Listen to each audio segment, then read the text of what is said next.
इसमें कुछ भी गलत नहीं कि जिसने कुछ कहा है उसे हम दोहराए। इंग्लिश में एक कथन है, मेरी कड़कड़ाहट को चुराना। उसका मतलब है, मैं नहीं जानता आपने सुना है या नहीं, जो मैं कहना चाहता वो पहले से ही किसी ने कह दिया। वो तो मेरी मुझे उसकी गर्जना मिलनी चाहिए थी पर किसी और को मिली। पर अगर आप नम्र हो तो आपको उससे कोई तकलीफ नहीं होगी, विचलन नहीं होगी। ये तो हमारे नम्रता की परीक्षा है। क्या आप वही बात दोहरा सकते हो जो किसी ने आपसे पहले कही है? और अगर प्रभु आपको बोझ देता है कि आपको कहना है, शायद लोगों की 2 बार सुनने की आवश्यकता है। क्या आप उस कहानी को जानते हो? यीशु ने 5,000 पुरुष और कई स्त्रियां और कई बच्चों को 5 रोटी और 2 मछलियों के साथ खिलाया। ये शायद इकलौती बात है जो चारों सुसमाचारों में दोहराई गई है। और मैं कल्पना कर सकता हूं कि यूहन्ना ने उसके सुसमाचार बाकी 3 सुसमाचारों के बाद लिखा, काफी समय बाद। और जैसे वो लिख रहा है तो इस कहानी के विषय में वो सोचता है और वो कहता है, मैं क्यों इस विषय में लिखूं? 3 लोगों ने पहले से इस विषय में लिखा है, पर पवित्र आत्मा उसे बोझ देता है कि तू लिख। और अगर आप बाइबल को ध्यान से पढ़ोगे, यूहन्ना के सुसमाचार में ये इकलौता सुसमाचार है जहां वो कहता है 5 रोटियां और 2 मछली वो एक छोटे बच्चे की ओर से आए, छोटे लड़के की ओर से। बाकी सारे सुसमाचारों में लिखा है उन्हें 5 रोटी 2 मछली मिले। पर सोचकर देखिए क्या ही प्रोत्साहन छोटे बच्चों को मिलता है जब वे सुनते हैं कि एक छोटा लड़का, उसी ने वो जो उसका भोजन था दोपहर का, उसने एक छोटे लड़के ने अपने भोजन को दे दिया प्रभु को, उसने त्याग किया। और उसका परिणाम यह था, 5,000 पुरुष और कई स्त्रियां और कई बच्चे, शायद 10,000 लोगों ने आशीष पाई।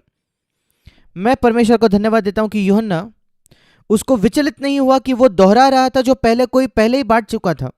ऐसा ही होता है कई बार हमारे जीवन में, हमारे अंदर अचेत तरीके से हम आदर खोजते हैं। हम चाहते हैं कि हम पहले व्यक्ति हो जो कुछ कहेगा।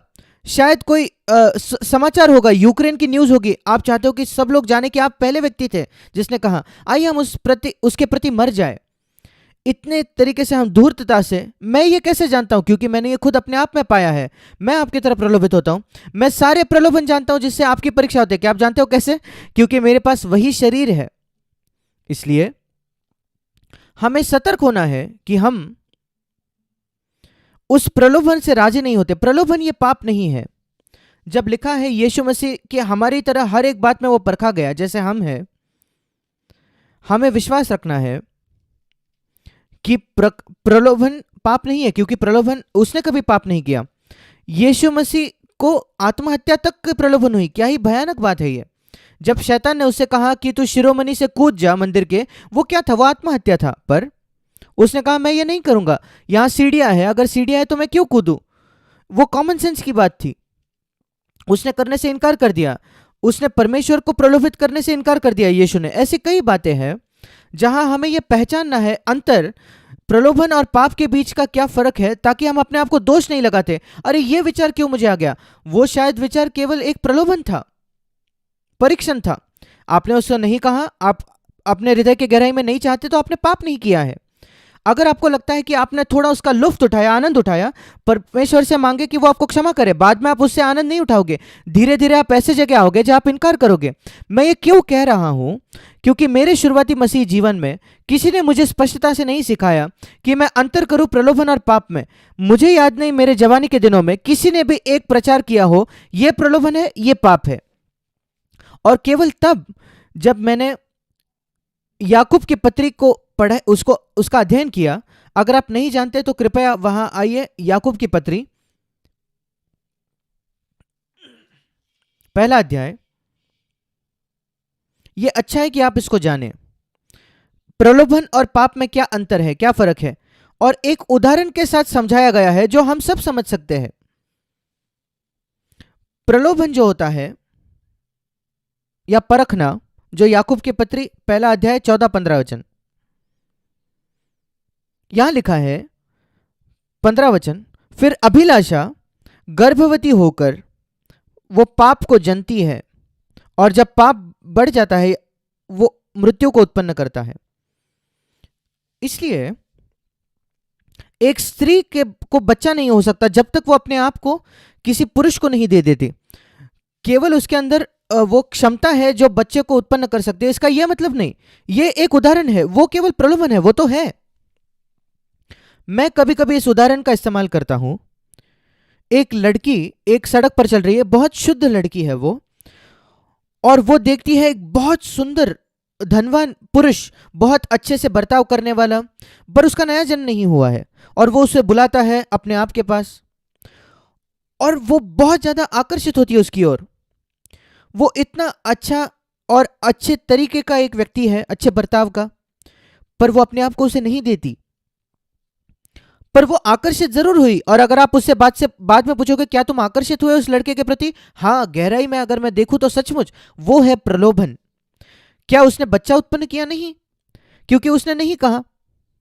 इसने मेरी बहुत सहायता की है मेरे अपने जीवन में। ये सत्य जो मैं बहुत ज्यादा आकर्षित होता हूं किसी के प्रति, ये बिल्कुल वैसा है कि वो लड़की उस पुरुष के प्रति आकर्षित होती है, पर उसने नहीं कहा मैं अपने आप को उसे नहीं दूंगा। केवल जब वो अभिलाषा गर्भवती होती है फिर पाप का जन्म होता है। मैं इसलिए ये कह रहा हूं, अगर आप अपने आप को अपराधी महसूस करते हो या खुद पर दोष देने की आपकी समस्या है, तो मैं पाता हूं कई विश्वासी ऐसे हैं, ऐसे लोग हैं बाकी कलीसियाओं में जो गंभीर भी नहीं है पाप पर विजय पाने के विषय में, उन्हें कोई फर्क नहीं पड़ता। यह संदेश उनके लिए नहीं है, क्योंकि उन्हें कोई खुद पर दोषी नहीं महसूस करते। जब वो गिर जाते वो कहते मसीह का लहू मुझे शुद्ध करेगा। मसीह का लहू उनके लिए नल के पानी समान है। ऐसा क्यों कि हमें इतनी तकलीफ नहीं होती कि हमारे हाथ गंदे हो जाते हैं कैंसर की तुलना में, क्योंकि कैंसर इतने आसानी से नहीं निकलता। पर जब हमारा हाथ गंदा हो जाता है 10 दिन में जाकर धो सकता हूं, पानी इतना सस्ता है।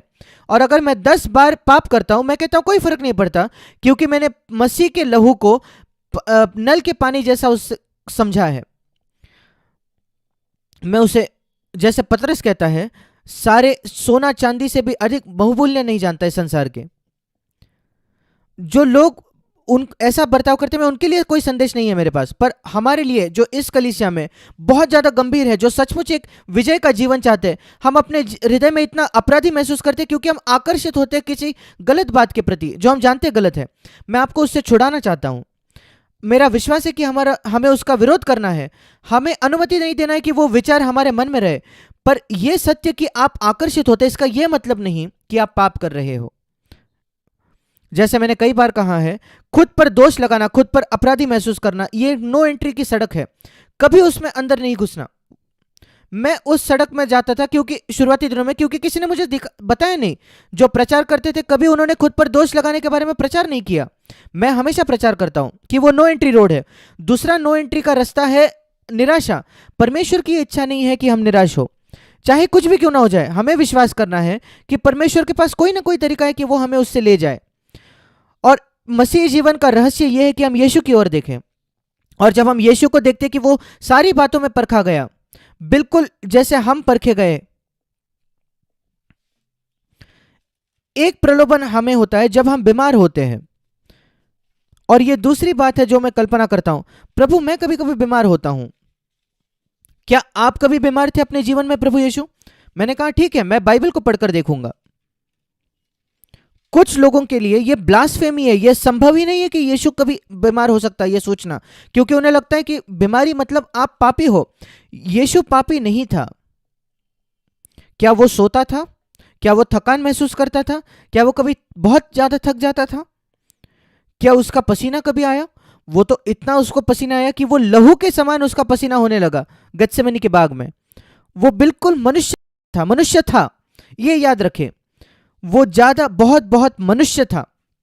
और यशायाह 53 में लिखा है यीशु के बारे में, 3 वचन, वो तुच्छ जाना जाता और मनुष्य का त्यागा हुआ था। वो दुखी पुरुष था, रोग से उसकी जान पहचान थी। इंग्लिश में लिखा है दुख से। और अगर आपके बाइबल में मार्जिन है या नीचे जो लिखा होता है हिंदी बाइबल में, मार्जिन में ऐसे शब्द लिखे जाते हैं जो असली इब्रानी भाषा में लिखा था। जो अनुवाद करने वाले, उनके पास हिम्मत नहीं थी कि वो लिखे। और यहां लिखा है रोग शब्द, जो जिसका सही प्रयोग हिंदी में किया गया है। वो रोग से परिचित था, वो बीमारी से परिचित था अपने जीवन में। पर इंग्लिश में जब वो अनुवाद कर रहे थे, उन्होंने कहा नहीं नहीं, ये तो नहीं हो सकता, ये हो ही नहीं सकता, यीशु बीमार होना ये तो पाप है। और इसलिए उन्होंने वहां इंग्लिश में दुख लिखा है, बल्कि हिंदी में बीमारी है, और वो शब्द वापस भी आता है। चौथा वचन, निश्चय उसने हमारे रोगों को सह लिया। इंग्लिश में वहां भी दुख लिखा है। उसने क्या सहा? हाँ, ये अद्भुत फायदा है कि हम बाइबल की तुलना बाइबल के वचनों से कर सकते हैं। क्या आप जानते हो ये वचन यशायाह 53:4, देखिए वहां लिखा है कि उसने हमारे रोग उठाए, रोगों को सह लिया। ये मत्ती 8 में इसका उल्लेख है वापस से। यहां मत्ती कहता है, जिसने किंग जेम्स के जो अनुवादक थे उनका नहीं सुना जब वो सुसमाचार लिख रहे थे 2000 वर्षों पहले, उसने ये लिखा उस वचन के विषय में, जब यीशु ने बीमारियों को चंगा किया, बीमारों को, मत्ती 8:16, उस शाम के समय संध्या बहुत से लोग आए जिनके अंदर दुष्ट आत्माएं थे, उन्हें निकाला और सब बीमारों को चंगा किया। मत्ती 8:16 अंतिम भाग, ये ताकि वो वचन 17 वचन जो यशायाह भविष्यवक्ता के द्वारा कहा गया था यशायाह 53:4 में, उसने आप हमारी दुर्बलताओं को ले लिया और हमारी बीमारियों को उठा लिया। और वो है, उसने क्या लिया? उनकी बीमारी। और वो यशायाह 53:4 में लिखा है कि वो हमारे रोग, इंग्लिश में दुख लिखा है पर हिंदी में रोग लिखा है, और वो जो शब्द है रोग, वो रोग ही है। वो रोग से जान पहचान थी उसकी, बीमारी से। ये एक बहुत बड़ी प्रोत्साहन है मेरे लिए जब मैं बीमार होता हूं। मुझे याद है एक बार जब हमारे बच्चे बहुत छोटे थे, बहुत पहले, शायद 50 वर्षों पहले या तभी कोई समय है, मुझे एक सिरदर्द था, बहुत तीव्र सिरदर्द। मामूली सिरदर्द ठीक था पर यह बहुत ज्यादा तीव्र था। मैंने कहा, प्रभु क्या कभी आपका सिरदर्द होता था? और फिर मुझे समझ में आया कि हाँ, उसको भी सिरदर्द था। फिर उसने कैसे प्रतिक्रिया दी? अगर यीशु ने कभी सिरदर्द नहीं था, आप जानते हो प्रलोभन ज्यादा तीव्र हो जाता है जब आपको सिरदर्द होता है। और मैंने कहा, प्रभु ये सिरदर्द क्यों? और ये बहुत दिलचस्प है कि प्रभु ने मुझे क्या उत्तर दिया 45 वर्षों पहले लगभग। उसने कहा, मैं तुम्हें प्रशिक्षित करना चाहता हूं कि तुम एक विजयी व्यक्ति बनो। जब तुम्हारे बच्चे तुम्हें चिढ़ दिलाते हैं और तुम उस पर विजय पाते हो, यह अच्छी बात है। अब उस परीक्षा में आप उत्तीर्ण हो गए हो, आप पास हो गए हो। अब मैं ऊंची कक्षा में तुम्हें ले जा रहा हूं जहां तुम्हारे बच्चे तुम्हें चिढ़ दिलाएंगे जब तुम्हें एक सिरदर्द है। यह दूसरी कक्षा है और तुम वहां भी चिढ़ पर जय पाते हो। फिर आपने एक बड़ी परीक्षा को उत्तीर्ण कर दी है। मैंने कहा, परमेश्वर की स्तुति हो इस सिरदर्द के लिए। मैं आशा करता हूं कि मैं पास हो गया। और फिर मैंने खोजा, छोटी बातें जो ऐसी है, एक बड़ी प्रोत्साहन है मेरे लिए यह जानने में कि यीशु मसीह का भी सिरदर्द होता था और उसकी बीमारियां थी और उसने कभी कुड़कुड़ाया नहीं, उसने उससे भी कुछ पाया।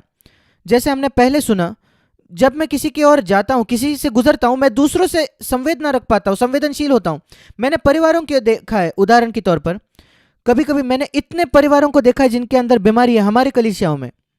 जब मैं एक परिवार को देखता हूं जिनका एक हमेशा के लिए एक मानसिक या शारीरिक तौर पर विकलांग व्यक्ति है, या इंग्लिश में जैसे उसको चैलेंज कहते हैं, वो शायद मानसिक या शारीरिक तौर पर विकलांग है कई सालों तक, मैंने उस परिवार में कुछ देखा है। सारे जो बाकी बच्चे होते हैं उस परिवार के, वे बहुत ही कोमल हो जाते हैं, संवेदनशील होते हैं, दयावान होते हैं, क्योंकि वे बड़े हो रहे हैं एक भाई या बहन के साथ जो विकलांग है। हर दिन उनका जो गुण चरित्र है वो बढ़िया होता है, क्योंकि एक विकलांग बच्चा है उस परिवार में। ये वो बहुत अलग होते हैं उस परिवार में जहां सब लोग बहुत होशियार है, बहुत कुछ हासिल किया है, महान बातें। मैं ये नहीं कह रहा कि वो कोमल नहीं हो सकते, दया नहीं कर सकते, पर उनके लिए ज्यादा बड़ी एक लड़ाई है। हम सबको कोमल होना है, दया होना है, पर बहुत अद्भुत है ये देखना। ये एक चीज है, जब हम परमेश्वर के सामने खड़े होंगे हम बहुत आश्चर्यचकित होंगे कैसे प्रभु ने इन सारी बातों का इस्तेमाल किया।